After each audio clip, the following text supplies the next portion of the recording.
Well, the pandemic has impacted people's financial situation very differently. For some, their wealth has grown over the last year and a half. For others, they have sunk further into poverty. Joining us now to discuss why and how this is happening is Michelle Connell. She is a chartered financial analyst and owner of Portia Capital Management. Thank you so much for taking the time to talk with us this morning.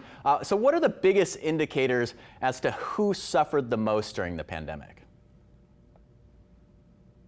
Well, I think it's a factor of the inflation, and you're seeing food prices going up exponentially, even though overall the government is telling us that inflation is 3% for food.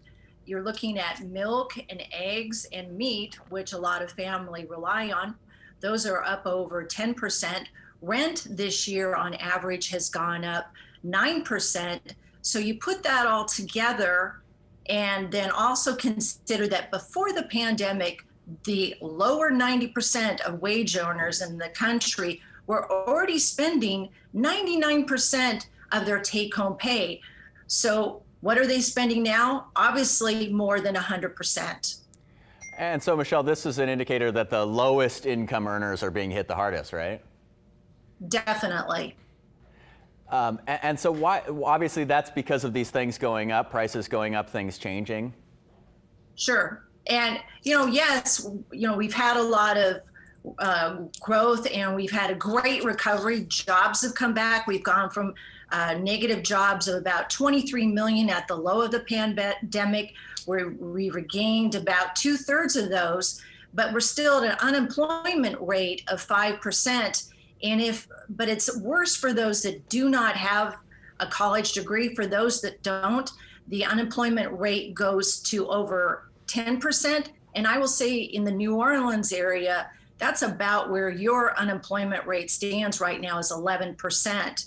So put, the unemployment that the lower income workers are still dealing with climbing prices for basics like food and rent. And when you look at a median rate wage earner of about $40,000 a year to $60,000 a year, they're spending at least 1/3 of their income, if not more, just on rent and food.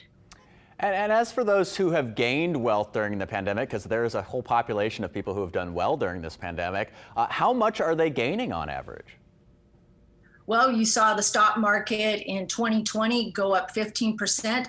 Year to date, we're up another over 18%.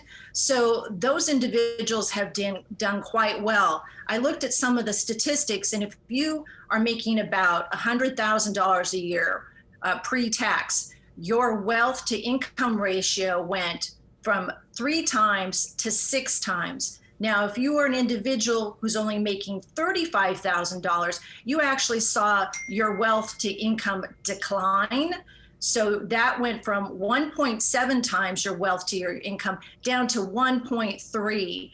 So obviously those that are doing well, and those that are barely getting by are having a tough time. Yeah. I will also say that obviously low interest rates help those who have, because they can borrow to continue to risk and benefit from the increasing asset markets, whether it's stock market or it's a real estate market or any type of investments. Everything has done very well. Michelle, I got to stop you there. I'm up against a time crunch here, but thank you so much. I appreciate your insight here. Thank you, That's Paul. Michelle Connell with Portia Capital. Thank you so much.